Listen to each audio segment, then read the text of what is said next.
విజయం వచ్చిన తర్వాత చిన్నపాటి మార్పు అయితే సహజం. అది కూడా కనబడకుండా ఎలా మేనేజ్ చేస్తుంది? నాకు అసలు సక్సెస్ ఎంజాయ్ చేయడం రాదండి. నాకే తెలుసు అది ఏంటంటే ఇప్పుడు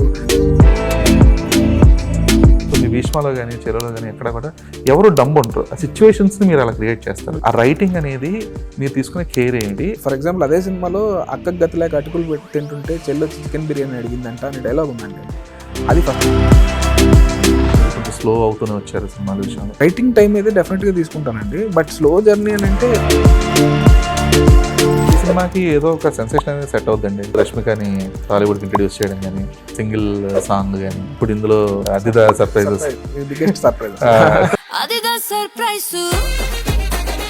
ఇంత పోటీలో ఈ రాబిన్ హుడ్ అనేది ఎంతవరకు వైడర్ రీచ్ ఉంటుందని మీరు ఎక్స్పెక్ట్ చేస్తారు? నేను నమ్మింది ఏంటంటే ఇప్పుడు 100%. హాయ్ వెంకీ కుటుంబ, ఐఎమ్ ధీరజ్ అండి ఫ్రమ్ ఫిల్మీ ఫోకస్. హాయ్ అండి. సో ఏంటి కంప్లీట్ ఒక టెన్షన్ ఫ్రీ అయ్యారా ప్రస్తుతానికి? డెఫినెట్గా ఏంటంటే బట్ ఏదన్నా సరే ఎగ్జామ్ రిజల్ట్ వస్తుంది కదా, రిజల్ట్ వచ్చినప్పుడు డెఫినెట్గా బాగా రాసాం కానీ మనం ఎన్ని మార్కులు వస్తాయి, ఎంత పర్సెంటేజ్ వస్తుంది అని ఉంటుంది కదండి. సో అది దానికోసం వెయిటింగ్. ఆల్రెడీ రిజల్ట్ లీక్ అయినట్టుంది. అంటే చూసారండి, మా టీం ప్రొడ్యూసర్స్ చూశారు, ప్రొడ్యూసర్స్ అండ్ వాళ్ళు వాళ్ళ ఫ్యామిలీ చూశారు. చూసి వాళ్ళు వెరీ వెరీ హ్యాపీ అండి, వెరీ హ్యాపీ. సో నాకు కూడా చాలా హ్యాపీగా నేను ఏదైతే అనుకున్నానో వాటన్నిటికీ ఎగ్జైట్ అయ్యారు అనమాట. So I'm happy. So first set of audience reaction అయితే వచ్చేసింది. యా. సో కొంచెం ఇప్పుడు కొంచెం రిలీఫ్ అయ్యి ఉంటారు. 100% అండి. అయితే ఒక actor cum writer cum assistant director cum వెంకట్కి డైరెక్టర్ వెంకీకి ఆ ట్రాన్సిషన్ ఎలా జరిగింది? అంటే ఆ ముందు అన్ని కమ్ములు కూడా ఇక్కడికి రావడానికేనండి. సో ఫస్ట్ యాక్టర్ని అవుదాం అనుకున్నాను. బట్ నాకు ఒక్కసారి సినిమాల్లోకి వచ్చిన తర్వాత నాకు డైరెక్షన్ అంటే విపరీతమైన ఇష్టం వచ్చిందండి. ఇష్టం వచ్చి సో లేదు ఇంక తర్వాత ఇప్పుడు నీకు నాకు డాష్ డాష్ అనే సినిమాలు, తేజ గారి సినిమాలో నేను యాక్టర్ని ప్లస్ అసిస్టెంట్ డైరెక్టర్ని కూడా. సో కాస్టింగ్ అంతా చూసుకునేవాడిని. ఆ తర్వాత ఇప్పుడు ఈ సినిమా అయిన తర్వాత నువ్వు వేరే రోల్స్ బాగా చేస్తున్నావు అది అని తేజ గారు అన్నా, లేదు సార్ నాకు దీని మీదే ఇంట్రెస్ట్ ఉంది, సో ఇటే జర్నీ చేస్తా అని చెప్పి స్టార్ట్ చేశాను అనమాట ఇటు. సో నాకు చాలా చాలా వెరీ గుడ్ స్పేస్లో ఉన్నానండి. సో అయితే మీ విషయంలో అంటే ఒక డైరెక్టర్కి ఉండాల్సిన అన్ని లక్షణాలతో పాటుగా అంటే మీరు ఏదైతే ఆ పట్టుదల ఏదైతే ఉందో, లేదంటే ఆ పేషెన్స్ లెవెల్స్ ఏవైతే ఉన్నాయో అవి కొంచెం ఆశ్చర్యపరిచేయండి చాలా విషయాల్లో. ఎందుకంటే మీ ఫస్ట్ సినిమా చెలో దగ్గర నుంచి కూడా చెలో సక్సెస్ మీట్స్లో కానీ, లేదంటే ప్రీ రిలీజ్ ఈవెంట్స్లో చిరంజీవి గారు చీఫ్ గెస్ట్గా వచ్చినప్పుడు కానీ, ఆ టైంలో కూడా మీరు చాలా ఒద్దిగ్గా ఉండేవారు. ఎక్కడ కూడా అంటే ఒక చేతిలో కాన్ఫిడెంట్ ప్రొడక్ట్ ఉన్నప్పటికీ కూడా కొంచెం లేదు మనం ఎక్కువ మరీ ఎగరకూడదు అన్న ఒక ఒద్దిక ఉండేది. At the same time Bhishma టైంలో కూడా అదే కనబడింది. ఇప్పుడు ఈ రాబిన్ హుడ్ విషయంలో కూడా అదే కనబడుతుంది. సో ఈ యాటిట్యూడ్ ఎలా మెయింటైన్ చేసుకుంటూ వచ్చారు? అంటే దీనికి సంబంధించి ఏమన్నా ఒక కీ లెర్నింగ్స్ అనేవి ఎక్కడ జరిగాయి మీకు? లేదు సార్, అంటే నేను నమ్మేది ఏంటంటే మన ఒరిజినలే సార్, మన ఒరిజినలే బయటకు. కొంతమంది చాలా అగ్రెసివ్గా ఉంటారు, చాలా అగ్రెసివ్గా మాట్లాడతారు. అలా అని చెప్పి వాళ్ళు బ్యాడ్ కాదు, అది వాళ్ళ ఒరిజినాలిటీ, వాళ్ళ పర్సనాలిటీ. సో నా పర్సనాలిటీ ఇది. నాకేంటి ఎంతవరకు అంటే చిల్లు ఉండాలి. ఫస్ట్ నేను ఎవరిని హర్ట్ చేయాలని అనుకోను మా ఇంటెన్షనల్గా కానీ. ఎందుకంటే ఎవరైనా చిన్నోళ్ళు అవనండి, పెద్దోళ్ళు అవనండి, మనకంటే ఏజ్ చిన్నోళ్ళు అవనండి, పెద్దోళ్ళు అవనండి. ఫస్ట్ ఏంటంటే life is happy space, life is simple, keep it simple అనే టైప్ అండి నేను. సో ఏంటంటే నేను హ్యాపీగా ఉండాలి, నా పక్కన ఉన్న వాళ్ళు, నాతో పాటు ఉన్న వాళ్ళు హ్యాపీగా ఉండాలి, ఇదే. సో అంటే ఆ కూల్ యాటిట్యూడ్ ఇస్ ఫైన్. కాకపోతే ఒక విజయం వచ్చిన తర్వాత, అంటే విజయం వచ్చేంత వరకు అంటే అది ఒక డిఫరెంట్ యాటిట్యూడ్ మైండ్ సెట్ అనట్లేదు నేను. అప్పటిదాకా వచ్చే టెన్షన్కి, ఆ తర్వాత వచ్చే రిలీఫ్కి చిన్నపాటి మార్పు అయితే సహజం. అది కూడా కనబడకుండా ఎలా మేనేజ్ చేస్తారు? నాకు ఏంటంటే అందరూ అంటారు కానీ నాకు ఇంకోటి అంటే నాకు అసలు సక్సెస్ ఎంజాయ్ చేయడం రాదండి. నాకే తెలుసు అది ఏంటంటే ఇప్పుడు సినిమా బ్లాక్ బస్టర్ అయిందని అన్నారు కదా, ఆ రోజు వెరీ హ్యాపీ ఫీల్ అవుతాను. నాకు ఇమీడియట్గా టెన్షన్ నెక్స్ట్ ఏం చేయాలని స్టార్ట్ అవుతుందండి లోపల. ఏంటంటే ఎగ్జామ్ అండి, ఎవ్రీ ఫిల్మ్ ఈజ్ ఎగ్జామ్. ఇప్పుడు 10th క్లాస్ రాసి 10th క్లాస్ స్టేట్ ఫస్ట్ వచ్చినా ఇంటర్మీడియట్ ఫెయిల్ అయితే ఇంటర్మీడియట్లో ఎవరు అడగండి నీకు 10th క్లాస్లో ఎన్ని వచ్చినాయి అని. ఇప్పుడు ఎవరైనా సరే అండి జాబులు చేసేవాళ్ళు 10th క్లాస్లో టాపర్స్ ఉన్నవాళ్ళు ఎవరైనా ఉన్నారు. ఇప్పుడు జాబులు చేసేవాళ్ళని ఎవరైనా 10th క్లాస్ మార్క్స్ ఏంటని అడుగుతున్నారా? ఎవరు అడగరండి. అంటే సో 10th క్లాస్లో పర్ఫామ్ చేసినా ఇంటర్లో చేయాలి, ఇంటర్లో పర్ఫామ్ చేసినా ఇంజనీరింగ్లో చేయాలి, డిగ్రీలో చేయాలి, ఆ తర్వాత జాబ్కి వెళ్ళినప్పుడు కూడా. సో ఎప్పటికప్పుడు ఉండేదే. సో ఈ అమ్మాయ ఇది చేస్తాంరా, బాగా చేస్తాం, ఇప్పుడు నెక్స్ట్ ఏం చేయాలనే దాని మీద ఎక్కువ ఉంటుందండి బ్రెయిన్. అయితే మీ సినిమాల్లో అందరికీ బాగా ఎంగేజింగ్గా అనిపించేది, లేదంటే అందరూ కనెక్ట్ అయ్యేది జోక్స్.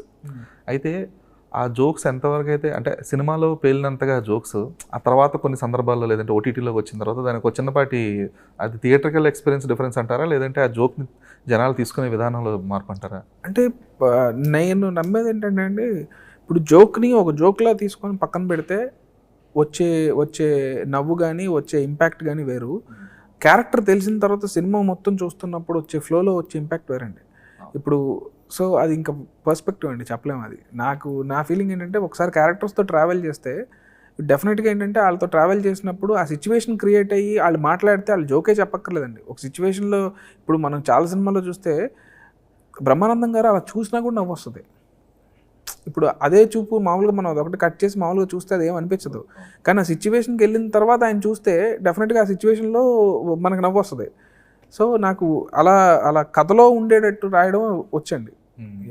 సో మేబీ ఆ ఉట్టి బిట్ తీసి పక్కన పెడితే ఉట్టి ఆ బిట్ వరకు తీసి ప్లే చేస్తే జనాలు కొంతమందికి నవ్వు రాకపోవచ్చు, లేకపోతే ఇది జోగా అనుకుని ఉండొచ్చు. కానీ ఫ్లోలో అంటే ఒకవేళ నిజంగా అది వర్కౌట్ అవ్వకపోతే జనరల్గా సినిమాలు కూడా హిట్ అవ్వండి. జనాలు కూడా చాలా తెలివైన వాళ్ళు. ఎందుకంటే భీష్మ విషయంలో ఏదైతే మందు సిట్టింగ్ సీక్వెన్స్ ఉంటుందో సంపత్కి అండ్ నితిన్ క్యారెక్టర్కి చెప్తూ ఉంటాడు కదా, సిఏ తోపు సంథింగ్, అవి థియేటర్లోనేమో హిలేరియస్గా ఎంజాయ్ చేశారు జనాలు.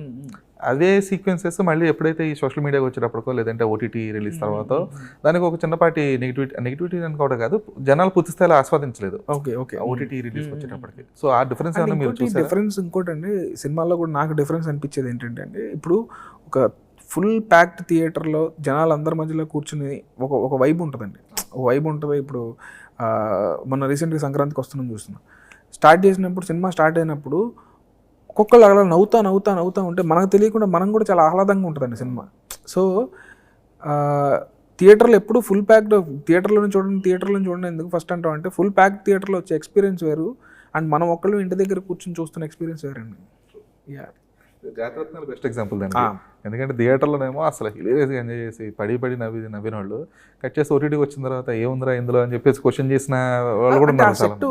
ఆ సెట్ వాళ్ళు ఎప్పుడు ఉంటారండి. నేను అనేది ఏంటంటే ఇప్పుడు మనం ఒక్కళ్ళే చూస్తున్నప్పుడు మన మూడ్ ఏంటి, ఇప్పుడు ఎవరైనా సరే నేను ఒక్కడే చూస్తున్నప్పుడు కూడా ఇక ఆ రోజు నా మూడ్ బట్టి ఉంటుంది. కానీ ఒక థియేటర్కి వెళ్ళేటప్పుడు నేను సినిమా చూస్తున్నాను ప్రిపేర్ అయ్యి వెళ్ళి ఇప్పుడు సినిమాకి వెళ్తున్నాం రా కూర్చున్నాము ఓకే ఇప్పుడు సినిమా చూస్తున్నాం జనాలు అందరూ ఉంటారు, డెఫినెట్గా ఇంపాక్ట్ అయితే డెఫినెట్గా ఉంటుంది. ఆ చుట్టూ సరౌండింగ్ ఒక 10 మంది నవ్వుతున్నారంటే మనకు కూడా ఆటోమేటిక్గా ఇందులో ఉంటుంది. వాళ్ళు నవ్వుతున్నారు కాబట్టి మనం నవ్వుతున్నాం అని కాకపోయినా మనం దాంట్లో ఇంకా వెళ్ళడానికి ఛాన్స్ ఉంటుంది. ఆ ప్రపంచంలో నవ్వుల ప్రపంచంలో మనం కూడా చిన్నపాటి ఇప్పుడు మనం ఇంట్లో కూర్చొని పూజ చేసింది వేరండి, టెంపుల్కి వెళ్ళి గుడికి వెళ్ళి పంతులు గారు లేకపోతే మిగతా భక్తులతో కలిసి వెళ్ళి దేవుడికి వెళ్ళింది. మనం దేవుడిని నమ్మితే దేవుడు అక్కడ దేవుడే ఇక్కడ దేవుడే, కానీ ఒక వాతావరణం ఒకటి ఉంటుంది చూడండి, ఆ వాతావరణం అనేది చాలా. అయితే సేమ్ ఇప్పుడు రాబిన్హుడ్ విషయంలో కూడా ఇంచుమించుగా అదే జరిగింది. ఎందుకంటే మీరు టీజర్ రిలీజ్ చేసి ఆల్మోస్ట్ కొన్ని నెలలు అయిపోతుంది. ఈ మైత్రి మూవీ మేకర్స్ పుణ్యం అని చెప్పేసి ఏ థియేటర్కి వెళ్ళినా సరే ఫస్ట్ ఇంటర్వెల్లో కానీ లేదంటే ఫస్ట్ కానీ అదే వచ్చేది. సో జనాలు కూడా ఒక రకంగా బోరు కొట్టేసిన చిన్న ఇది వచ్చిందనమాట. దాని తర్వాత ఎందుకని ఒక ప్రమోషనల్ కంటెంట్ కానీ వేరేది అసలు అంటే రిలీజ్ డేట్తో సంబంధం లేకుండా ఆ ప్రమోషనల్ కంటెంట్ రిలీజ్ చేయకపోవడానికి స్పెసిఫిక్ రీజన్ ఏమైనా ఉందా? అంటే ఇప్పుడు ఫర్ ఎగ్జాంపుల్ టీజర్ ఇచ్చామండి, డేటు మాకు క్లారిటీ రావడం కొన్ని రోజులు పట్టింది, ఇది పోస్ట్ పోన్ అవుతుంది అన్నప్పుడు. సో టూ మచ్ కంటెంట్ ముందే ఇచ్చేస్తే ఇంక మళ్ళీ వెళ్ళడానికి ఇప్పుడు ఫర్ ఎగ్జాంపుల్ టీజర్ ఇచ్చాం, ట్రైలర్ కనుక అప్పుడే ఇచ్చుంటే ఇప్పుడు మళ్ళీ రిలీజ్ ట్రైలర్ అని ఇంకోటి కట్ చేయాల్సి వచ్చేది. సో టూ మచ్ కంటెంట్ బయటకు వెళ్ళి మళ్ళీ అది ఇంకోటి ఎగ్జిట్ చేయాలి. సో మొత్తం థింగ్స్ అన్నీ తీసుకొచ్చి బయట పెట్టేస్తే రేపు సినిమాలో వెళ్ళే వాళ్ళకి కూడా ఒక ఏదైతే ఒక సపరేట్ స్పెషల్ ఎక్స్పీరియన్స్ ఉండాలనుకుంటున్నామో అది మిస్ అయిపోతామేమో అనిపించింది. సో ఇప్పుడు ఒకవేళ డేట్ పోస్ట్ పోన్ అయింది, సో పోస్ట్ పోన్ అయింది కాబట్టి అయ్యే ముందు మనం ఎప్పుడైతే ప్రమోషన్లు అనుకుంటామో ఇంక అప్పటి నుంచి రిలీజ్ చేద్దామని కంటెంట్ అంతా హోల్డ్ చేసి పెట్టాను. అయితే ఈ హోల్డింగ్ ప్రాసెస్లో కానీ లేదంటే ఈ వెయిటింగ్ ప్రాసెస్లో కానీ అంటే మీరు చెప్పారు నేను కొంచెం బెటర్మెంట్ చేసుకునే అవకాశం కూడా దొరికింది, డిసెంబర్ రిలీజ్ అయి ఉంటే కనుక కొంచెం కంగారుగా చేయాల్సి వచ్చేది. సో ఈ బెటర్మెంట్ అనేది ఏ విషయంలో జరిగింది? అంటే ఇన్ టర్మ్స్ ఆఫ్ ఎడిటింగ్లో ఏమైనా కొంచెం సీక్వెన్సెస్ ఏమైనా చిన్నపాటి ఇంకా క్రిస్ప్గా చేయడం ఏమైనా చేశారా, లేదంటే టెక్నికల్గా దాన్ని ఏమైనా కొంచెం అంటే ఎక్కడ ఛాన్స్ ఉంటే అక్కడండి. సినిమా చూస్తున్నప్పుడు కూడా ఇక్కడ ఎడిటింగ్లో సరే ఇది ఇంకొంచెం క్రిస్ప్ చేయొచ్చు అని అనిపించింది. అంటే నీకు 1-4 సార్లు చెక్ చేసుకునే టైం దొరికింది. ప్లస్ ఆర్ఆర్ ఉంది, ఇప్పుడు మా music director and team cinema చూసినప్పుడు ఆర్ఆర్ చేసేసాక కూడా చూస్తున్నప్పుడు ఫస్ట్ హాఫ్ మొత్తం అయిపోయినప్పుడు చూసుకొని అవును యాక్చువల్లీ ఈ పోర్షన్లు ఇంకొంచెం బెటర్ చేద్దాం అని మళ్ళీ ఒక లైవ్ తీద్దాం, సో లేదా ఒక కోరస్ తీద్దాం, ఎందుకంటే టైం ఉండింది కాబట్టి. అదే ఇప్పుడు డేట్ అనుకోండి 100% మనం డేట్నే మ్యాచ్ చేసి పరిగెట్టాలి, ఎందుకంటే ప్రొడ్యూసర్ గారు అంత డబ్బులు ఇన్వాల్వ్ అయిన తర్వాత అన్ని ఉన్న తర్వాత బిజినెస్లో ఇన్వాల్వ్ అయిన తర్వాత ఎప్పుడైతే మాకు డేట్ మారి ఇక్కడ మార్చి వరకు వచ్చిందో we had enough time. So 1-2 సార్లు ఇంకా బెటర్ చేసుకోవడానికి స్కోప్ దొరికింది. డిసెంబర్ తర్వాత వెంటనే ఇప్పించిన నెక్స్ట్ డేట్ సంక్రాంతి కూడా రిలీజ్ ఉండొచ్చు అని చెప్పేసి అప్పుడు ఆ ప్రెషర్ మళ్ళీ ఉండిందేమో కదా. అంటే సంక్రాంతికి అంటే ఫస్ట్ అనుకున్నామండి. బట్ ఏంటంటే 3 సినిమాలు ఉన్నాయి. 3 చాలా పెద్ద సినిమాలు. ఈ సినిమాల మధ్యలో అసలు ఇంపాసిబుల్. అసలు మనకి థియేటర్‌లో దొరకవు 2. అండ్ నాకు పర్సనల్‌గా చూస్తే నేను ఒక ప్రేక్షకుడిలా చూస్తే ఆ మూడిటి తర్వాతే మన ఆప్షన్ ఉంటుంది సినిమాకెళ్దామని. సో, ఆ 3 చూసిన తర్వాత మన దానికి రావాలి. సో, అది నాకు సరే ఇక మన డెసిషన్ ఏం లేదండి. ఇప్పుడు రిలీజ్ అనేది మైత్రి అంటే అసలు ఇండియాస్ బిగ్గెస్ట్ బ్యానర్. సో, వాళ్ళకంటే కరెక్ట్ డెసిషన్స్ అయితే ఎవరు తీసుకోరు. సో, నాకు తెలిసి మనోళ్ళు అంటే సమ్మర్‌కి ఇది మంచి డేట్ అవుతుంది అని అనుకున్నారు. But we are very happy with this. Yeah! Okay. And మీ రైటింగ్ విషయంలో ఇంకొక నచ్చే విషయం ఏంటంటే, మీరు ఏ క్యారెక్టర్‌ని కూడా స్పెసిఫిక్‌గా డంబ్ లాగా ఏది చూపించరు. అంటే చాలా అంటే వేరే సినిమాల్లో ఏంటంటే ఏదైనా ఒక స్పెసిఫిక్ క్యారెక్టర్ని చాలా డంబ్ అన్నట్టుగా చూపించారు. అంటే అదర్ దాన్ అంటే కమీడియన్స్ డంబ్గా ఉంటే పర్లా. ఇప్పుడు సునీల్ గారి క్యారెక్టర్ లేదంటే సత్య క్యారెక్టర్ ఇలాంటి డంబ్ ఉన్నా సరే అవి అంత హట్ చేయవు. హట్ ఇన్ ద సెన్స్ అవి కొంచెం మరీ సైడ్కి తీసుకెళ్ళవు ఒక సినిమాని. బట్ ఏవైతే మెయిన్ క్యారెక్టర్ హీరోయిన్ క్యారెక్టర్ లేదంటే మెయిన్ విలన్ క్యారెక్టర్ కంప్లీట్గా డంబ్ అన్నట్టుగా చూపించేస్తే అది ఎందుకో అంటే ఆ స్థాయిలో రక్తి కట్టించవేమో అని చెప్పేసి ఒక చిన్నపాటి నాకు కలిగేది అనమాట. సో మీ భీష్మలో కానీ చెరలో కానీ ఎక్కడ కూడా ఎవరు డంబ్ ఉంటారు. ఆ సిచ్యువేషన్స్ని మీరు అలా క్రియేట్ చేస్తారు. సో మీరు రైటింగ్ విషయంలో స్పెసిఫిక్గా ఇప్పుడు భీష్మలోనే కూడా అంటే విలన్ దగ్గర నుంచి ఎవరు కూడా నో వన్ ఇస్ డంబ్. అంటే ఆ భీష్మ ఎవరైతే అనంత్ నాగ్ గారు ఉన్నారో ఆయన తెలివైనడే. ఈయన నితిన్ ఇది క్యారెక్టర్ అదే అజయ్ క్యారెక్టర్ సరే సంపత్ గారి క్యారెక్టర్ ఇది భీష్మ రష్మిక క్యారెక్టర్ కానీ. So everything place well. So ఈ టైప్ ఆఫ్ ఆ రైటింగ్ అనేది మీరు తీసుకునే కేర్ ఏమిటి? అండ్ ద సేమ్ టైం మీరు అంటే మీ థాట్ ప్రాసెస్ ఎలా ఉంటుంది? అంటే బేసిక్గా నాకు అంటే డమ్ పెట్టకూడదని ఏం కాదండి. ఇప్పుడు నేను నా ఫీలింగ్ ఏంటంటే ఇప్పుడు ఫర్ ఎగ్జాంపుల్ ఒక హీరోయిన్ ఉంది లేదా ఒక హీరో ఉన్నాడు. హీరో కూడా డమ్ ఉండొచ్చు అనేది నా ఫీలింగ్. అంటే నాకు అలాంటి లిమిటేషన్స్ ఏం లేవు. ఒకవేళ నిజంగా ఒక డమ్ ఫెలోనే హీరో అయితే ఒక డమ్ ఫెలోనే హీరోయిన్ అయితే అవ్వచ్చు. ఎందుకు తప్పే ఉంది. వాళ్ళు హీరో అవ్వకూడదని ఏముంది, హీరోయిన్ అవ్వ. సో నాకు అదైతే మైండ్లో లేదండి. కానీ నా ఫీలింగ్ ఏంటంటే సిచ్యువేషన్స్ అలా క్రియేట్ చేస్తే ఎనీ డే ఏ క్యారెక్టర్ని మనం లవ్ చేయాలంటే సిచ్యువేషన్ క్రియేట్ అవ్వాలండి. సిచ్యువేషన్ క్రియేట్ చేస్తే వర్కౌట్ అవుద్ది. అంటే ఇప్పుడు కమెడియన్స్ ఉన్నా సరే వాళ్ళకు ఇప్పుడు భీష్మలో చూస్తే వెన్నెల కిషోర్ ఫస్ట్ అసలు తన హీరోని పార్టీకి పిలుస్తాడు. మా ఆఫీస్ పార్టీ అవుతుంది, మా బాస్ది ఇలా అవుతుంది, నువ్వు రా పార్టీకి, అది ఫేస్బుక్లో ఫ్రెండ్ని పిలుస్తాడు. పిలిచి ఇప్పుడు తన వల్ల తిన లైఫ్ మొత్తం అసలు ఆల్మోస్ట్ జీరో అయిపోయి చివరికి వచ్చి డ్రైవర్గా జాయిన్ అయితే ఆ డ్రైవర్గా జాయిన్ అయ్యి ఈ హీరో దగ్గర డ్రైవర్గా జాయిన్. సో అంటే ఇంకా వీడి లైఫ్లోకి వచ్చాక తన పతనం ఎంత స్టార్ట్ అయింది. సో ఇంకా ఆ సిచ్యువేషన్లో అసలు ఆ క్యారెక్టర్ హీరోని అలా చూసారు. ఏంట్రా నిన్ను సీఈఓ అనుకుంటున్నారా వీళ్ళు, అసలు నువ్వేంట్రా, నీ లైఫ్ ఏంట్రా, ఇది మొత్తం తెలిసినోడు కదా. డెఫినెట్గా సిచ్యువేషన్కి నేను ఫర్ ఎగ్జాంపుల్ అదే సినిమాలో అక్కకు గతిలేక అటుకులు తింటుంటే చెల్లి వచ్చి చికెన్ బిర్యానీ అడిగిందంట అని డైలాగ్ ఉందండి. అది ఫస్ట్ చెప్పినప్పుడు నితిన్ అన్న కూడా ఏమీ అనుకోలేదు, మిగతా వాళ్ళు కూడా ఏమి అనుకోలే. ఓకేలే ఒకటేదో చెప్తున్నారు ఓకేలే అనుకున్నారు. కానీ థియేటర్లో ఆ సిచ్యువేషన్కి వచ్చినసరికి అది పేలింది, బాగా నవ్వారు. ఎందుకంటే ఈ క్యారెక్టర్తో జర్నీ చేస్తున్నారు కాబట్టి. సో ఆ సిచ్యువేషన్స్ అలా క్రియేట్ చేయాలండి. అండ్ ఇంకోటి నాకు పెద్ద ఇక్కడ స్క్రీన్ ప్లే అలా చేయాలి ఇలా చేయాలి అదేం ఉండదండి. నాకు చిన్నప్పటి నుంచి ఏంటంటే సినిమాలు స్టార్ట్ టు ఎండ్ చూడడం అలవాటు. నేను ఇప్పుడు స్క్రిప్ట్ రాసినా కూడా స్టార్ట్ టు ఎండే రాస్తానండి. సో అక్కడ ఒక బ్లాక్ రాసి ఇక్కడ బ్లాక్ రాసి ఇలా ఉండదండి, స్టార్ట్ టు ఎండే. సో వెళ్ళే కొలితే నాకు అందుకే సెకండ్ హాఫ్ చివరికి వెళ్ళేసరికి చాలా టైట్ అయిపోతుంది. ఎందుకంటే అన్నీ రాసుకుంటూ వెళ్ళా, ఇప్పుడు అన్నిటిని కనెక్ట్ చేయాలంటే మళ్ళీ రీవర్క్.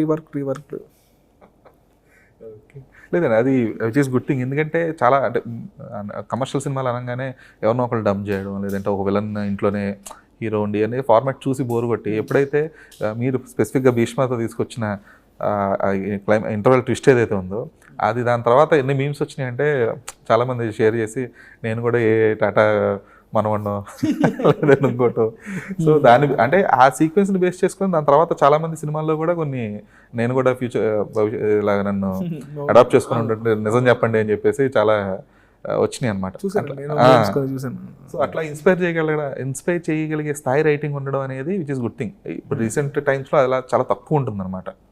సో ఒక రైటర్గా ఒక డైరెక్టర్గా మీరు ఒక సాధించిన విజయం అనుకోవాలి అది. ఏమో నిజంగా కొన్నిటికి నాకు ఎలా రియాక్ట్ అవ్వాలి కూడా తెలియదు. ఐశ్వర్ నిజంగా అంటే ఏమండి తెలియదు అసలు. ఫస్ట్ ఏంటంటే నాకు నచ్చేది రాయాలనుకుంటానండి. నేను టూ క్రిటికల్. నాకు ఒక పటాన్ని సినిమాలు పెద్దగా నచ్చవు. బట్ నచ్చిన సినిమాలన్నీ మాత్రం నాకు ఫస్ట్ షోకి ఇప్పుడు ప్రస్తుతానికి ట్రెండ్లో నేను ఉన్నానని ఎలా అనుకుంటానంటే సినిమాకి వెళ్ళినప్పుడు ఫస్ట్ షోకి వెళ్తాను మార్నింగ్. అంటే అసలు ఏ టాక్ రాకముందు టాక్ చూడను వెళ్ళి చూసిన తర్వాత నాకు సినిమా అదిరిపోయిందిరా అనిపించిన ప్రతి సినిమా బ్లాక్ బస్టర్లు అయినాయండి అసలు. సో అంటే డెఫినెట్గా ఓకే మనం ట్రెండ్లోనే ఉన్నాం, మనకు నచ్చిన సినిమా బ్లాక్ బస్టర్ అయింది. సో అలాగే నాకు నచ్చేంతవరకు స్క్రిప్ట్ రాస్తానండి. ఆ స్క్రిప్ట్ వర్కౌట్ అవుతుందని బిలీవ్ చేస్తున్నాను. సో అంటే మరి ఇన్నాళ్ళ కెరీర్లో అంటే మీరు కొంచెం స్లో అవుతూనే వచ్చారు సినిమాల విషయంలో. అంటే ఆ స్లో జర్నీ అనేది రీజన్ ఏంటి? మీ రైటింగ్ టైం తీసుకోవడమా లేదంటే ఏంటి అసలు? అంటే రైటింగ్ టైం అయితే డెఫినెట్గా తీసుకుంటానండి. బట్ స్లో జర్నీ అని అంటే సిచ్యువేషన్స్ అన్నీ కూడా కలవాలండి. అంటే రకరకాలుగా అంటే నాకు దాని గురించి అసలు ఇప్పుడు ఫర్ ఎగ్జాంపుల్ ఇప్పుడు ఈ 7 yearsలో ఉట్టి థర్డ్ ఫిల్మ్ వస్తుంది, 3 films అని అంటున్నా కూడా అవును 7 years కదా, అవును ఓకే, బట్ టైం అయితే వచ్చింది, గ్యాప్ అయితే వచ్చింది, కానీ బట్ నేను అయిపోయిన దాని గురించి అసలు ఆలోచించనండి. నెక్స్ట్ ఏంటి, ఓకే ఇక్కడ ఏమైనా ఉంది, సరే నెక్స్ట్ కథ ఫాస్ట్గా ఐడియాలు ఉన్నాయి. బేసిక్గా నాకు ఐడియా ఫామ్ అవ్వడానికి చాలా టైం పట్టుద్ది. ఈసారి ఐడియాలు ఉన్నాయన్నమాట, ఒక 2-3 ఐడియాలు ఎగ్జైట్ చేసినాయి. మళ్ళీ ఈ సినిమా అయిపోయిన తర్వాత తీసి అవి మళ్ళీ సేమ్ లెవెల్లో ఎగ్జైట్మెంట్ కనుకుంటే వాటిలో దాని మీద వర్క్ చేసి స్టార్ట్ చేస్తానండి. మీ ప్రతి సినిమాకి ఏదో ఒక సెన్సేషన్ అనేది సెట్ అవుద్దండి. అంటే ఫస్ట్ రష్మికని టాలీవుడ్కి ఇంట్రడ్యూస్ చేయడం కానీ, సెకండ్ భీష్మలో సింగిల్ సాంగ్ కానీ, ఇప్పుడు ఇందులో అదిదా సర్ప్రైజెస్, బిగ్గెస్ట్ సర్ప్రైజ్, అది ఊహించని సర్ప్రైజ్. సో అంటే దాని రిలేటెడ్ డెసిషన్ మేకింగ్ ఎవరిది, దాన్ని జనాలు ఎలా పర్సీవ్ తీసుకున్నారని పక్కన పెట్టేస్తే అది సినిమాకి అది ఉపయోగపడింది 100% అండి. ఇంకోటి నాకు నా ఫేవరెట్ పిక్ కూడా ఏంటంటే అదిదా సర్ప్రైజ్. అంటే ఒక మాస్ నెంబర్ అంటే మాస్ నెంబరే కాకుండా దాంట్లో ఒక మెలడీ ఉంది అండ్ లిరిక్స్లో ఒక కాన్సెప్ట్ ఉంది. చంద్రబోస్ గారు అసలు అద్భుతంగా రాశారండి. ఎందుకంటే ప్రతి లిరిక్లోనూ అంటే దాంట్లో సర్ప్రైజులు రావడం అనేది చాలా కష్టం అండి. అంటే కథ చెప్తున్నప్పుడు మీరు లిరిక్స్ ఫాలో అవుతే కథ చెప్తూ ఉంటుంది, చివరిలో ఒక ట్విస్ట్ చెప్పాలన్నమాట. అది ఓ 3-4 కథలు ఉంటాయి, 3 కథలు ఉంటాయి దాంట్లో. ఆ 3 కథలకి ట్విస్టులు చెప్పడం అనేది కష్టం. బాగా రాశారు అసలు చంద్రబోస్ గారు. 100% లవ్లో పిల్లని భావనిస్తావా కదా, ఆ ఫార్మాట్ అంటే అందులో కూడా అలాగే సీక్వెన్స్ చెప్తూ లాస్ట్లో వద్దురా అన్నట్లు ఉంటుంది. సో అది గుర్తొచ్చింది. అంటే ఈ టైప్ ఆఫ్ అంటే మీకు ప్రతి సినిమాకి అలా సెట్ అవ్వడం అనేది ఎలాగా మీరు స్పెషల్ కేర్ తీసుకుంటారా ఈ విషయంలో? లేదు ఇది కంపల్సరీ జనాల్లోకి వెళ్తేనే ఈ సినిమా మూమెంట్ ఉంటుంది అన్నట్లుగా. అది మనం ఎవరు ముందు చెప్పలేమండి. ఇది ఇప్పుడు అసలు ఇది ఈ జనాల్లోకి వెళ్ళిపోద్దా లేదా అనేది చెప్పలేమండి. మనకేంటంటే మన గట్ ఫీలింగ్ ఏంటంటే ఇప్పుడు ఏది ఉన్నా సరే అండి సినిమాలు, ఇప్పుడు వన్ మోర్ టైం ఉంది, వన్ మోర్ టైం వినగానే అసలు మామూలు ఎగ్జైట్మెంట్ రాలి, అసలు ఏముందిరా అసలు ఈ మెలడీ అసలు ఏముంది, చాలా బాగుందని. అలాగే ఇప్పుడు wherever you go I follow కూడా అది మంచి ఒక ఇంగ్లీష్ ఒక ఎడ్ షీరన్ టైప్లో అట్లా ఆ టైప్లో ఉందిరా మంచి సాంగ్ అనేది బిలీవ్ చేస్తారు. సో ప్రతిదీ నచ్చితేనే, సో ఆ నచ్చిన వాటిల్లో మనకు నచ్చింది పెట్టిన దాంట్లో జనాలకి ఏం నచ్చింది అనేది తెలుస్తుంది అనమాట. సో అన్నిట్లో కొంచెం లవ్ ఉంటుంది కదా. ఇప్పుడు నాకు అన్నిటిలో అదిదా సర్ప్రైజ్ ఒక స్పెషల్ లవ్ అనమాట. ఆడియో పరంగా ఆడియో విన్నప్పటి నుంచి నాకు స్పెషల్ లవ్, నేను బాగా నమ్మాను సాంగ్ని. సో బయటకు వచ్చిన తర్వాత కూడా ఆ సాంగ్ బాగా వైరల్ అయింది, ఆ సాంగ్ బాగా వెళ్ళింది అండ్ ఆ సాంగ్ ఇన్స్టెంట్ చాట్ బస్టర్ అయిందండి. సో ఓకే మనం ఇది అనుకున్నాం, ఈ పిక్. ఇప్పుడు వన్ మోర్ టైం సాంగ్ ఉంది, వన్ మోర్ టైం సాంగ్ కూడా చాలా బాగా వెళ్ళిందండి. చాలా ఎక్కడికి వెళ్ళినా నాకు చాలా మంది చెప్తున్నారు అసలు వన్ మోర్ టైం సాంగ్ చాలా బాగుందని. అవును. సో జీవి ప్రకాష్ గారు విద్యావాక్స్ పాడడం అండ్ ఆ మెలోడీ అది కూడా చాలా బాగా వెళ్ళింది. సో డెఫినెట్గా ఏంటంటే మనం అనుకున్న బెట్స్ వర్కౌట్ అయినాయి అనే ఫీలింగ్. అయితే ఒక సినిమా మీరు రైటింగ్ ప్రాసెస్ అనేది ఆబ్వియస్గా మీ చేతిలో ఉంటుంది. కాకపోతే ఇప్పుడు మీరు అనుకున్న డిసెంబర్ లేదంటే తర్వాత ఈ రిలీజ్ ప్రాసెస్ అనేది 90% డైరెక్టర్ చేతిలో ఉండదు. మోర్ ఆఫ్ మేకర్స్ డెసిషన్ ఉంటుంది. అంటే ఐదర్ అది వేరే సినిమాలతో పోటీ పడకూడదనో, లేదంటే సోలో రిలీజ్ డేట్ కోసమనో, లేదంటే ఇంకా బెటర్ ఈ ఓటీటీ దానికి తగ్గట్టుగానో చేస్తుంటారు కదా. సో ఈ టైంలో మీ పేషెన్స్ లెవెల్స్ అనేవి చాలా క్రూషియల్. ఎందుకంటే మీరు అనుకున్న స్థాయిలో ఆడియన్స్కి రీచ్ అయ్యేలా సినిమాని చేయడం అనేది మీ ఎంత అంటే ఆ సినిమా కంటెంట్ ఎంత మీ చేతిలో ఉన్నా దాన్ని స్ప్రెడ్ చేయడం అనేది ప్రొడ్యూసర్స్ చేతిలో ఉంటుంది కదా. సో ఈ టైంలో మీ థాట్ ప్రాసెస్ ఎలా ఉంటుంది? సార్ ఒక్కటేంటంటే నా మైండ్లో ఉంది, ఇప్పుడు మనం క్రియేటివ్గా సినిమా తీస్తాము అన్నీ చేస్తామండి. అండ్ డెఫినెట్గా ప్రొడ్యూసర్స్ అనేది ఒక బిగ్గెస్ట్ క్రాఫ్ట్, అసలు క్రాఫ్టే అండి. ప్రొడ్యూసర్ అనేది ఒక బిగ్గెస్ట్ క్రాఫ్ట్. అండ్ ఆ ప్రొడ్యూసర్స్, ఇంత పెద్ద ప్రొడ్యూసర్స్ వాళ్ళకి రిలీజ్ ఎలా చేయాలి, ఏం చేయాలి అనేది మనకంటే ఎక్కువ వాళ్ళకే బాగా తెలుసండి. సో ఈ టైంలో మీరు మామూలు పేషెన్స్ అని ఉన్నారు కదండి. యాక్చువల్గా పేషెన్స్ ఏంటంటే ప్రొడ్యూసర్స్కి ఉండాలి పేషెన్స్. ఎందుకంటే పాపం అన్ని కోట్లు ఖర్చు పెట్టి ఇప్పుడు 3 months డిలే చేయడం వల్ల, ఆగడం వల్ల ఇంత బడ్జెట్ మీద ఇంట్రెస్ట్ పడుతుంది మన. సో ఇంట్రెస్ట్లు అన్నీ కూడా తట్టుకొని సినిమా ఈ డేట్కి వస్తే బాగుంటుంది అని అంటే సినిమాని అంత బిలీవ్ చేశారనమాట. సో ఇంట్రెస్ట్లో అయినా పర్లేదు, ఇన్ని కోట్లు ఇంట్రెస్ట్ అయినా పర్లేదు, మనకు డెఫినెట్గా ఈ డేట్కి వస్తే డెఫినెట్గా వర్కౌట్ అవుతుంది అనే దాంట్లో వాళ్ళు తీసుకున్న డెసిషన్ అండి. సో డెఫినెట్గా మనం వాళ్ళు మనకంటే బెటర్ చాయిస్లు చేస్తారని తెలిసినప్పుడు మనం అసలు వాటి గురించి ఆలోచించాల్సిన పని కూడా లేదు. ఆలోచించకపోయినా కూడా ఆ చిన్నపాటి మైండ్ అంటే ఎక్కడో చోట చిన్న ఎఫెక్ట్ అనిపించలేదు కూడా మీకు?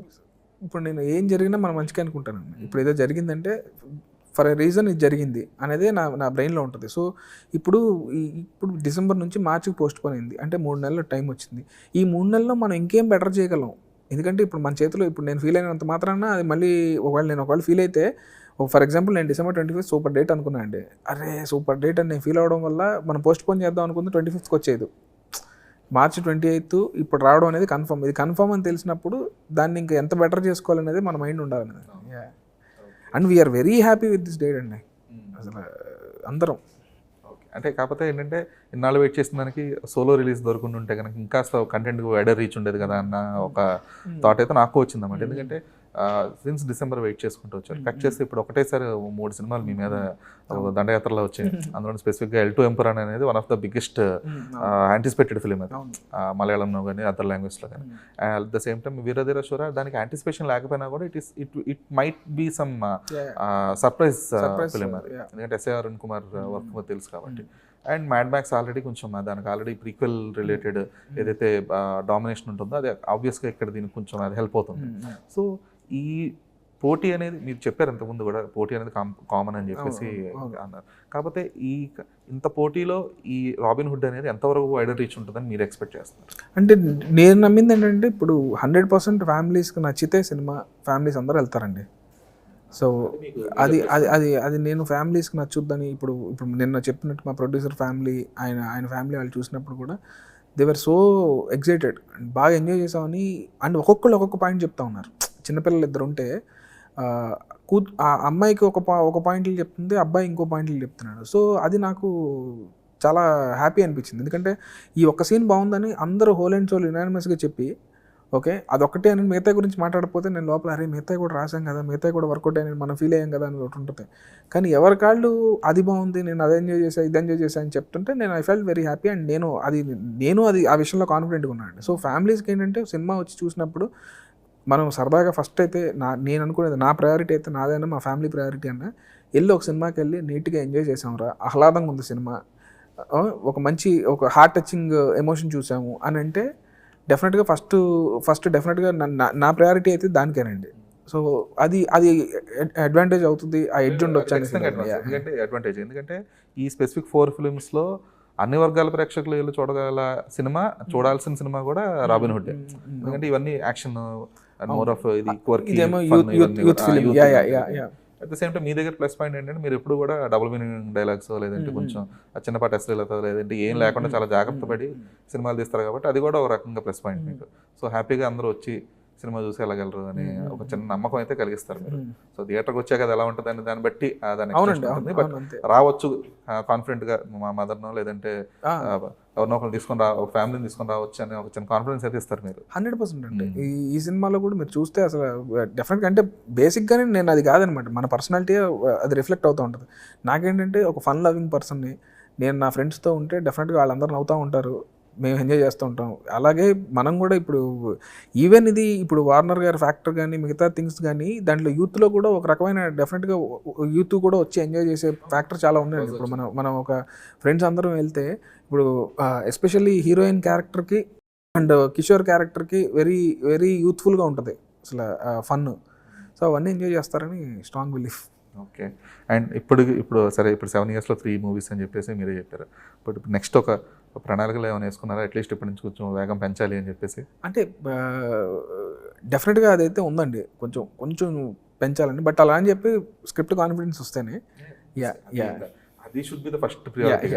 అంటే మీరు ఎంత స్పీడ్గా సినిమా తీసి స్క్రిప్ట్ లేకపోతే ఏం చేయలేదు. కరెక్ట్. కాకపోతే అది కొంచెం మూమెంట్ కొంచెం ఫాస్ట్గా ఉంటే బెటర్. 100%. ఎందుకు అంటే ద మెయిన్ రీజన్ ఈస్ ఇప్పుడు మీరే చూసారు లాస్ట్ Feb to Marchలో చెప్పుకోదగ్గ సినిమాలు పెద్ద ఏం లేవు. సో ఇప్పుడు ఏమైపోతుందంటే ఇండస్ట్రీలో ఒక్కసారిగా వస్తేనేమో ఇలాగ 4-5 సినిమాలు వచ్చేస్తున్నాయి, లేదంటే కొన్ని మంత్స్ మొత్తం వదిలేస్తున్నారు. సో ఇప్పుడు మీలాగా కాన్ఫిడెంట్ డైరెక్టర్స్ మీలాగా కొంచెం అన్ని వర్గాలని అంటే ఇప్పుడు ఫర్ ఎగ్జాంపుల్ మన ఈవీవి గారు లేదంటే జంజాల గారు వీళ్ళందరూ ఎలా అంటే ఇయర్లీ కంపల్సరీ ఒక 2-3 movies చేసేవారు. అట్లీస్ట్ 3గా ఇప్పుడు ప్రజెంట్ ఉన్న సిచ్యువేషన్స్కి 3 కాకపోయినా అట్లీస్ట్ ఇయర్లీ 2 movies అనేది తీయగలిగితే ఒక ఇండస్ట్రీకి హెల్ప్ అవుతుంది. At the same time audience కూడా పరభాషా సినిమాల మీద లేదంటే రిలీజ్ల మీద ఆధారపడాల్సిన అవసరం లేకుండా. అంటే మనకి ఒక ఇన్స్టెంట్ గోల్స్ పెట్టుకుంటాం కదా, చిన్న గోల్స్. నేను ఒకటి అనుకుందండి, ఇయర్లీ 2 మూవీస్ కూడా అసలు నాకైతే కష్టం అండి. బట్ ఇయర్లీ 1 మూవీ అయితే రావడానికి ట్రై At least. 100% అదైతే పెట్టుకుందాం అని అనుకున్నాను. బట్ అదే ఆ టర్మ్స్ అండ్ కండిషన్స్లో లాగా డెఫినెట్గా నేను ఎగ్జైట్ అయిన తర్వాతే ఉంటుంది. Okay okay. So thank you Venky, thanks for your time and all the best for the film. Thank you so so much. Glad yearly at least 1 movie అయితే నెక్స్ట్ నుంచి ఎక్స్పెక్ట్ చేస్తున్నాను. So, అలాగే కొంచెం స్క్రిప్ట్ ఫాస్ట్గా రాస్తారా లేదంటే ఏంటి అనేది చూసుకొని మీరు కొంచెం త్వరగా సినిమాలు తీయాలని కోరుకుంటున్నాను. డెఫినెట్గా అండి. థ్యాంక్ యూ సో మచ్ అండి. Thank you.